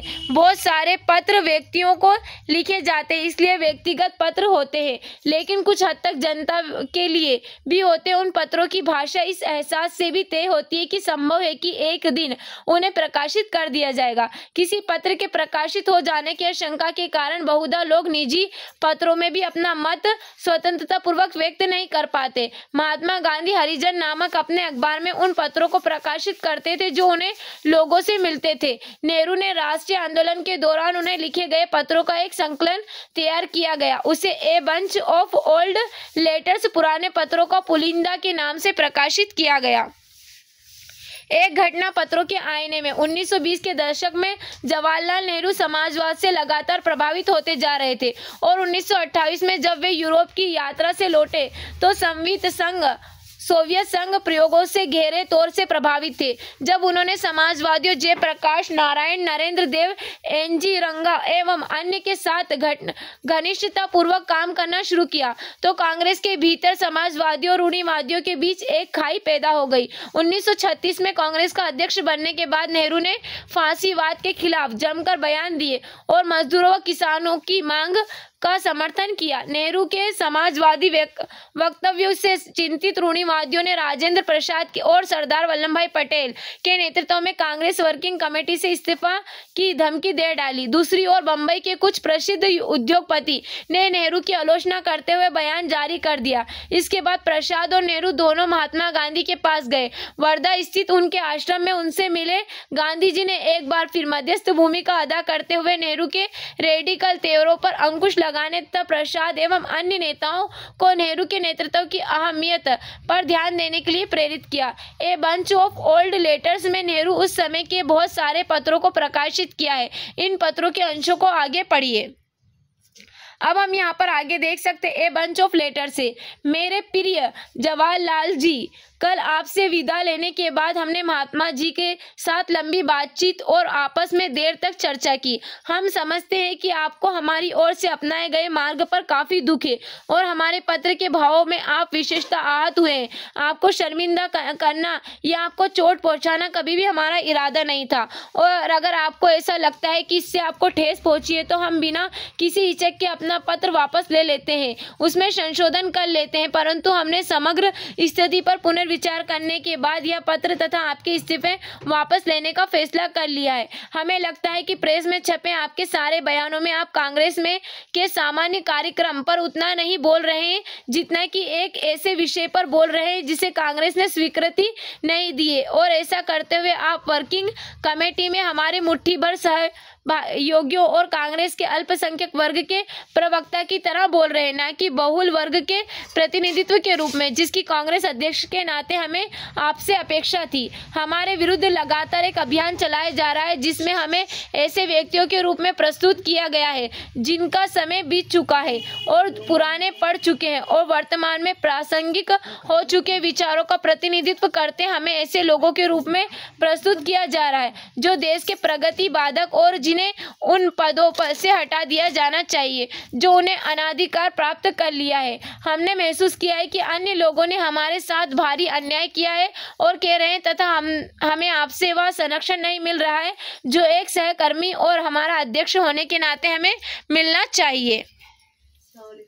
मेरे प्रिय बापू, मैं कल रात ही यहाँ पहुँचा हूँ। जब से मैं प्रिय बापू, मैं कल रात ही यहीं पहुंचा हूं। जब से मैं वर्धा से आया हूं, शारीरिक दुर्बलता और मानसिक अशांति से गिरा हूं। यूरोप से लौटने के बाद से मैंने पाया कि वर्किंग कमेटी की बैठकों में मैं बुरी तरह थक जाता हूं। मेरी ऊर्जा क्षीण पड़ जाती है और हर नए अनुभव के बाद में और ज़्यादा बुरा महसूस करने लगा हूँ। चीज़ों को दुरुस्त करने और संकट को टालने में आपने को कष्ट उठाया है, उसके लिए आपका आभारी हूँ। मैंने राजेंद्र बाबू द्वारा भेजा गया दूसरा पत्र दोबारा पढ़ा है और उन्होंने जो गंभीर आरोप मुझ पर लगाए उन्हें देखा है। तथ्य को चाहे कितनी भी विनम्रता से प्रस्तुत किया जाए, उनका आशय है कि एक आसानी मुसीबत बन चुका हूँ। मेरे भी जो भी गुण हैं, थोड़ी बहुत क्षमता, ऊर्जा, गंभीरता, कमोबेश प्रभावित करने वाला व्यक्तित्व सभी खतरनाक बन चुके हैं क्योंकि वे एक गलत रस समाजवाद को आगे बढ़ा रहे हैं। इन बातों को निष्कर्ष स्पष्ट है। मैंने अपनी पुस्तक में और उसके पश्चात भी अपने वर्तमान विचारों के बारे में विस्तार से लिखा है। मेरे बारे में कोई फैसला लेने के लिए सामग्री की कमी नहीं है। मेरे विचार आकस्मिक भी नहीं है, वे मेरा हिस्सा हैं और यद्यपि मैं भविष्य में उन्हें बदल सकता हूं, लेकिन जब तक मैं उन्हें नहीं छोड़ता मुझे उनका अभिव्यक्त करना ही होगा क्योंकि मैं व्यापक एकता को महत्वपूर्ण मानता हूं। इसलिए मैंने कोमलता शब्दों में उन्हें व्यक्त किया है और निश्चित निष्कर्ष की बजाय विचार विमर्श के लिए प्रस्ताव के रूप में ही ज़्यादा प्रस्तुत किया है। मुझे इस पद्धति में और कांग्रेस कुछ भी कर रही है इसके लिए बीच से टकराव नहीं दिखाई देता है। जहाँ तक चुनाव का संबंध है, मेरा मानना है कि मेरा रवैया इस दिशा में निश्चय है कि लाभकारी साधन था क्योंकि उससे जनता में उत्साह का संचार हुआ है, परंतु मेरे कोमल और अस्पष्ट रवैये को मेरे सहयोगी खतरनाक और क्षतिकारक मानते हैं। मुझे यहाँ तक कहा गया है कि भारत में गरीबी और बेरोजगारी पर इस तरह बार बार जोर देना बेवकूफ़ी थी या कम से कम गलत तो था ही। आपने मुझे बताया था कि आप कोई वक्तव्य जारी करना चाहते हैं तो मैं आपके वक्तव्य का स्वागत करूंगा क्योंकि मैं मानता हूं कि हर दृष्टिकोण देश के सामने प्रस्तुत किया जाना चाहिए। प्रेम पूर्वक आपका जवाहरलाल। अब आगे देखते हैं हम। प्रिय जवाहरलाल, तुम्हारा पत्र मेरे हृदय को छू गया। तुम्हें सबसे ज्यादा ठेस महसूस हुई है। तथ्य यह है कि तुम्हारे साथियों के पास तुम्हारे जैसा साहस और बेबाकी नहीं है। इसके परिणाम विनाशकारी रहे हैं। मैंने उन्हें हमेशा समझाया कि वे तुमसे उन्मुक्त और निर्भय होकर बात करें, परंतु क्योंकि उनके पास साहस नहीं है इसलिए जब भी बोलते हैं उठपटांगी बोलते हैं और उससे तुम चिढ़ जाते हो। तो मैं तुम्हें बताता हूँ कि तुम्हें इसलिए डरा रहे क्योंकि तुम उनसे चिढ़ जाते हो और उनके सामने धैर्य खो देते हो। वे तुम्हारी फटकार और साहबी अंदाज से आदत है और सबसे बढ़कर वे तुम्हारे भीतर जो अचूकता और श्रेष्ठतर ज्ञान का भाव दिखाई देता है उनसे परेशान है। उन्हें लगता है कि तुमने उनके साथ न्यूनतम सौम्यता का व्यवहार भी नहीं किया है और कभी भी समाजवादियों के व्यंग बाणों का गलत निरूपण से उनका बचाव नहीं किया है। मुझे यह पूरा प्रसंग एवं प्रहसन जैसा दिखाई दे रहा है, इसलिए मैं चाहता हूं कि तुम भी इस पूरे मसले को हल्का होकर देखो। इस कांटों के ताज को कांग्रेस के अध्यक्ष के लिए तुम्हारा नाम मैंने ही प्रस्तावित किया था। भले ही सिर छिल जाए, इसे उतारना मत। कमेटी की बैठकों में अपना हास्य विनोद दोबारा दिखाओ, यह तुम्हारे लिए सबसे सामान्य भूमिका है। चिंतित चिड़चिड़े व्यक्ति का स्वभाव तुम पर नहीं जचता। मैं चाहता हूं कि तुम मुझे तार के माध्यम से बताओ कि यह पत्र पढ़ते ही तुम्हें वैसी ही खुशी मिली है जैसे लाहौर में नए साल के मौके पर तुम खुश हुए थे जब कहते हैं कि तुम तिरंगे के चारों ओर झूम झूम कर नाचते थे। अपने कंठ को थोड़ा आराम दो मेरा प्यारा बापू। आगे हम यहाँ पर देखते हैं छवि गणना। आत्मकथाएं भी हमें उस अतीत का ब्यौरा देती है जो मानवीय विवरणों के हिसाब से काफ़ी समृद्ध होता है, परंतु यहाँ भी हमें इस बात का ध्यान रखना चाहिए कि हम आत्मकथाओं को किस तरह पढ़ते हैं और उनकी कैसे व्याख्या करते हैं। हमें याद रखना चाहिए कि आत्मकथाएं प्रिय स्मृति के आधार पर लिखी गई होती है। उनसे हमें पता चलता है कि लिखने वालों को क्या याद रहा, उसे कौन सी चीज़ें महत्वपूर्ण दिखाई दी या वह क्या याद रखना चाहता था, वह औरों की नज़र में अपनी जिंदगी को किस तरह दर्शाना चाहता है। आत्मकथा लिखना अपनी तस्वीर गढ़ने का एक तरीका है। फलस्वरूप इन विवरणों को पढ़ते हुए हमें वह देखने का प्रयास करना चाहिए जो लेखक हमें नहीं दिखाना चाहता है। हमें उन चुप्पियों का कारण समझना चाहिए, इच्छित या अनिच्छित विस्मृति के उन कृत्यों को समझना चाहिए। पुलिस की नज़र से औपनिवेशिक शासक ऐसे तत्वों पर हमेशा कड़ी नज़र रखते हैं जिन्हें वे अपने विरुद्ध मानते थे। इस लिहाज से सरकारी रिकॉर्ड्स भी हमारे अध्ययन के लिए एक महत्वपूर्ण स्रोत है। उस समय पुलिस कर्मियों तथा अन्य अधिकारियों द्वारा लिखे गए पत्र तथा रिपोर्ट गोपनीय होती थी, लेकिन अब ये दस्तावेज अभिलेखागारों में उपलब्ध थे जिन्हें कोई भी देख सकता था। आइए एक ऐसे स्रोत को देखें।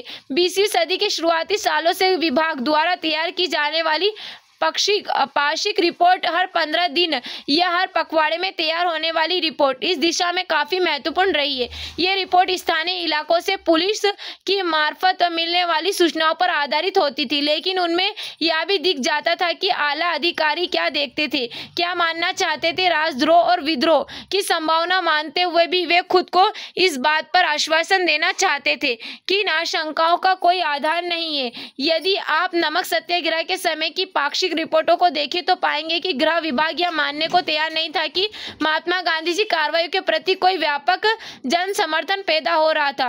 रिपोर्टों में इस यात्रा को एक नाटक, एक कर्तव्य, ब्रिटिश शासन के खिलाफ आवाज़ें उठाने के प्रति अनिच्छुक तथा शासन के अंतर्गत सुखपूर्वक जीवन व्यतीत कर रहे लोगों को गोलबंद करने की एक हताश कोशिश के रूप में प्रस्तुत किया जाता था। जैसा कि हम यहाँ पर एक चित्र देख सकते हैं, सविनय अवज्ञा आंदोलन के दौरान बम्बई के कांग्रेस वॉलंटियरों की पुलिस से भिड़ंत, जैसा कि हम यहाँ पर देख सकते हैं। अब आगे देखते हैं हम गृह विभाग की पाक्षिक रिपोर्ट गोपनीय। मार्च 1930 का पहला पखवाड़ा। गुजरात में आ रहे तेज राजनीतिक बदलाव पर यह गहरी नजर रखी जा रही है। इसने प्रांत की राजनीतिक परिस्थितियों पर किस हद तक और क्या प्रभाव पड़ेगा, इसका अभी अंदाजा लगाना मुश्किल है। रबी की फसल अच्छी हुई है, इसलिए फिलहाल किसान फसलों की कटाई में व्यस्त है। विद्यार्थी आने वाले परीक्षाओं की तैयारी में जुटे हैं। मध्य प्रांत और बेरार। श्री वल्लभ भाई पटेल की गिरफ्तारी पर कांग्रेसियों के अलावा और कहीं कोई खास उत्तेजना पैदा नहीं हुई, लेकिन नागपुर कांग्रेस कमेटी द्वारा गांधी जी की यात्रा शुरू होने पर उन्हें बधाई देने के लिए आयोजित सभा में 3000 से ज्यादा लोग जुटे थे। बंगाल। गांधी जी के सविनय अवज्ञा आंदोलन की शुरुआत पिछले पखवाड़े की सबसे महत्वपूर्ण घटना रही। श्री जे.एम. सेन गुप्ता ने अखिल बंगाल सविनय अवज्ञा परिषद का गठन किया है। बंगाल प्रांतीय कांग्रेस कमेटी ने अखिल बंगाल अवज्ञा परिषद बनाई है। इन परिषदों के गठन के अलावा बंगाल में सविनय अवज्ञा आंदोलन के प्रश्न पर कोई सक्रिय कदम अभी तक नहीं उठाया गया है। जिलों से मिली रिपोर्टों से पता चलता है कि जो बैठकें आयोजित की गई उनमें लोगों ने कोई विशेष उत्साह नहीं दिखाया और आम जनता पर कोई गहरा असर नहीं छोड़ा है। गौरतलब बात यह है कि इन बैठकों में महिलाओं की संख्या बढ़ती जा रही है। बिहार और उड़ीसा। कांग्रेस की गतिविधि के बारे में रिपोर्ट करने लायक कुछ खास नहीं है। चौकीदारी टैक्स का भुगतान न करने के बारे में एक अभियान की काफी चर्चा हो रही है, लेकिन अभी इस प्रयोग के लिए किसी इलाके का चुनाव नहीं किया गया है। गांधी की गिरफ्तारी के बारे में खूब कयास लगाए जा रहे, लेकिन ऐसा लगता है कि यह भविष्यवाणी सच साबित न हो पाने के कारण उनकी योजनाएं धरी की धरी रह जाएगी। मद्रास। गांधी जी का सविनय अवज्ञा आंदोलन अभियान शुरू होने से बाकी मुद्दे हाशिए पर चलने लगे। आम जनता उनकी यात्रा को नाटकीय और उनके कार्यक्रम को अव्यवहारिक मानती है, परंतु क्योंकि हिंदू जनता उन्हें आघात श्रद्धा की दृष्टि से देखती है, इसलिए गिरफ्तारी की संभावना, जिसके बारे में वे खुद बहुत उत्सुक थे, और उसके राजनीतिक प्रभाव के बारे में काफी गलतफहमियां फैली हुई है। 12 मार्च को सविनय अवज्ञा के अभियान के उद्घाटन दिवस के रूप में मनाया गया। बम्बई की सुबह को राष्ट्रीय झंडे को सलामी दी गई। बम्बई केसरी प्रेस के आक्रामक भाषा का प्रयोग किया है और हमेशा ही तरह आग उगलने के अंदाज में लिखा है। अगर सरकार सत्याग्रह की ताकत परखना चाहती है तो उसे पता होना चाहिए कि सत्याग्रह की सक्रियता और निष्क्रियता दोनों से सरकार को ही नुकसान पहुंचेगा। यदि सरकार गांधी जी को गिरफ्तार इंतजार करती है तो उसे राष्ट्र के कोप का भाजन बनाना पड़ेगा। यदि सरकार ऐसा नहीं करती है तो सविनय अवज्ञा आंदोलन फैलता जाएगा। इसलिए हमारा मानना है कि अगर सरकार श्री गांधी जी को दंडित करती है तो राष्ट्र की विजय होगी, और अगर सरकार उन्हें अपने रास्ते पर चलने देती है तो राष्ट्र की और भी बड़ी विजय होगी। दूसरी ओर विविध व्रत नामक मध्य मार्गी अखबार ने इस आंदोलन की व्यर्थता की ओर संकेत किया है और कहा है कि यह आंदोलन अपना घोषित उद्देश्य प्राप्त नहीं कर पाया है, लेकिन उसने सरकार को भी चेतावनी दी कि दमन का रास्ता उसके उद्देश्य को कमजोर कर देगा। मार्च 1930 का दूसरा पखवाड़ा बंगाल। सबका ध्यान समुद्र तट तक गांधी जी की यात्रा और सविनय अवज्ञा आंदोलन शुरू करने के लिए उनकी तैयारी पर केंद्रित था। चरमपंथी अखबार उनकी गतिविधियों और उनके भाषणों के बारे में विस्तार से लिख रहे हैं और पूरे बंगाल में हो रही बैठकों तथा उनमें पारित होने वाले प्रस्तावों के बारे में विस्तार से जानकारी दी जा रही है। परंतु गांधी जी से सविनय अवज्ञा आंदोलन वकालत करे उसके प्रति विशेष उत्साह नहीं दिखाई देता। सामान्य रूप से लोग इस बात का इंतजार कर रहे हैं कि गांधी जी के साथ क्या किया जाता है, और संभावना यह है कि अगर उनके विरुद्ध कोई कार्रवाई की गई तो बंगाल के ज्वलनशील हालात में चिंगारी भड़क उठेगी, लेकिन फिलहाल ऐसी आग भड़कने की कोई गंभीर आसार नहीं दिखाई दे रहे थे। मध्य प्रांत और बेरार। 12 मार्च को गांधी जी की यात्रा शुरू होने के अवसर पर नागपुर में इन बैठकों में काफी लोग शामिल हुए और ज्यादातर स्कूल कॉलेज सुने दिखाई दिए। शराब की दुकानें का बहिष्कार तथा कानूनों का उल्लंघन हमले की सबसे संभावित दिशा दिखाई पड़ती है। पंजाब। ऐसा लगता है कि झेलम जिले में नमक कानून तोड़ने के लिए संगठित प्रयास किए जाएंगे। मुल्तान में जल कर न चुकाने का आंदोलन पुनर्जीवित किया जाएगा। संभवतः गुजरावाला में राष्ट्रीय झंडे के संबंध में कोई आंदोलन शुरू हो सकता है। संयुक्त प्रांत। पिछले पखवाड़े के दौरान राजनीतिक गतिविधियों में निश्चित रूप से तेजी आई है। कांग्रेस पार्टी का मानना है कि जनता की रुचि बनाए रखने के लिए उसे कुछ अनोखा काम करना चाहिए। श्री गांधी के आदेश पर वोल्टियरों की भर्ती, गांवों में प्रचार, नामक और कानून के उल्लंघन की तैयारी जैसी गतिविधियां कई जिलों में आ रही है। अप्रैल 1930 का जो पखवाड़ा था यहाँ पर संयुक्त प्रांत के लिए, इस पखवाड़े में चीजें बहुत तेजी से आगे बढ़ी है। राजनीतिक सभाओं, जुलूसों और वॉलंटियरों की भर्ती के अलावा आगरा, कानपुर, बनारस, इलाहाबाद, लखनऊ, मेरठ, रायबरेली, फर्रुखाबाद, इटावा, बलिया, मैनपुरी नमक कानून की खुलेआम अवहेलना की जा रही है। चेवकी रेलवे स्टेशन पर पंडित जवाहरलाल नेहरू को 14 अप्रैल की सुबह गिरफ्तार कर लिया गया था। उस समय वह यूथ लीग की बैठक में शामिल होने मध्य प्रांतों की ओर जा रहे थे। उन्हें रेलवे स्टेशन से फौरन नैनी सेंट्रल जेल ले जाया गया। वहां उन मुकदमों पर चला और उन्हें 6 माह के साधारण कारावास की सजा दी गई। बिहार और उड़ीसा। कुछ स्थानों पर गैर कानूनी नमक उत्पादन के अनोखे मगर छोटे प्रयास हो रहे।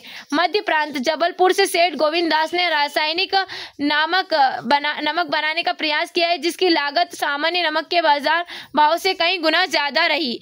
मद्रास। जब पुलिस ने समुद्र के पानी को उबाल कर बनाए गए नमक को जब्त करने का प्रयास किया तो विशाखापट्टनम में पुलिस को भारी विरोध का सामना करना पड़ा। अन्य स्थानों पर अवैध नमक को जब्त करने का कोई खास विरोध नहीं किया गया है। बंगाल। मुफस्सिल इलाकों में अवैध नमक निर्माण की कोशिशों की गई है और 24 परगना, मिदनापुर जिले इन गतिविधियों का मुख्य केंद्र रहे। वास्तव में बहुत कम नमक बनाया गया है और उनमें से भी ज्यादातर जब्त कर लिया गया है। उसको बनाने के लिए प्रयोगों के लिए किए गए बर्तनों को नष्ट कर दिया गया। पाक्षिक रिपोर्टों को ध्यान से पढ़िए। याद रखिए कि औपनिवेशिक गृह विभाग की गोपनीय रिपोर्टों के अंश है। इन रिपोर्टों में हमेशा केवल पुलिस की ओर से भेजी गई जानकारी ही नहीं लिखा जाता था।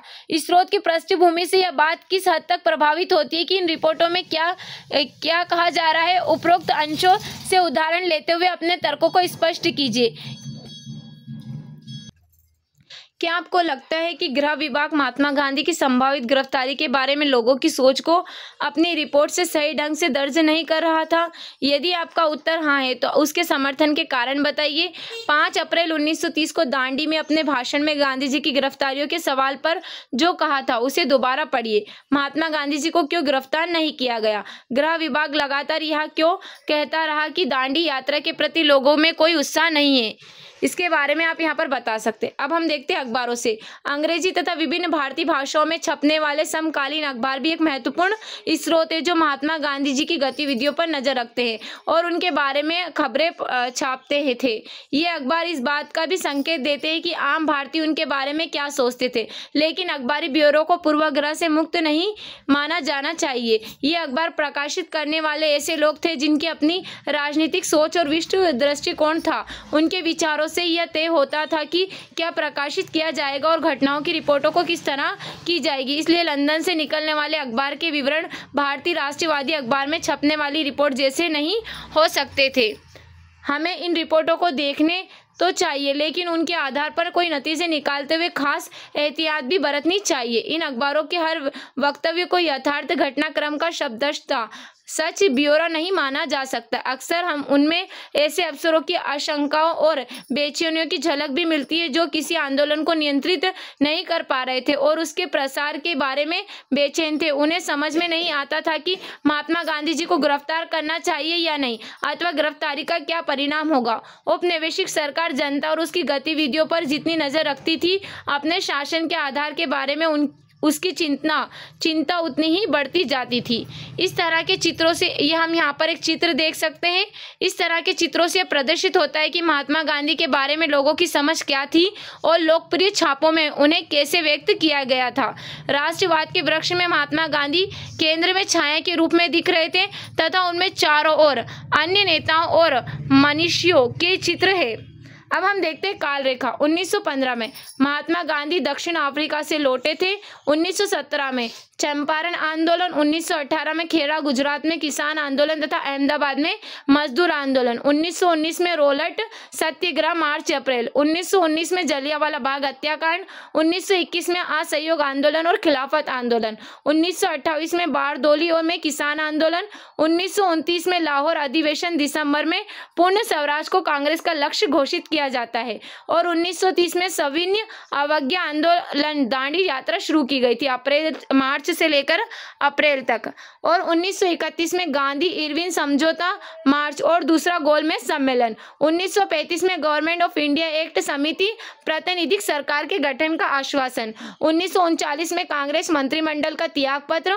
1942 में भारत छोड़ो आंदोलन शुरू किया गया और 1946 में महात्मा गांधी सांप्रदायिक हिंसा को रोकने के लिए नोआखली तथा अन्य हिंसाग्रस्त इलाकों का दौरा करते हैं।